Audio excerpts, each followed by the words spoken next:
కొన్ని లక్షల మంది శివమాల ధరిస్తున్నారు. మరి అదేవిధంగా కొన్ని లక్షల మంది అయ్యప్ప మాల ధరిస్తున్నారు. సో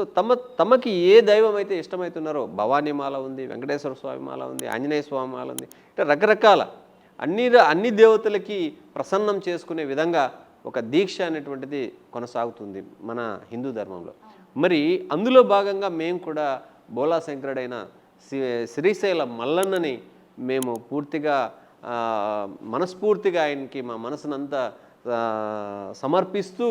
మేము ఆయన్ని ప్రార్థిస్తూ పూజలు చేస్తూ మరి ఈ లోకానికి మాకు ఈ జన్మ ఇచ్చిన ఈ ప్రాంతానికి, మరి ఈ ప్రాంతంలో ఉన్న ప్రజలకి, మరి అందరికీ కూడా సంతోషంగా మేము ఎలాగ జీవిస్తున్నామో అదే సంతోషాన్ని అందరికీ పంచేలా చేయాలా అని చెప్పేసి మా సంకల్పంతో ఆయన్ని ప్రార్థిస్తూ మేము ప్రతి సంవత్సరం పాదయాత్ర రూపంలో మేము వెళ్తూ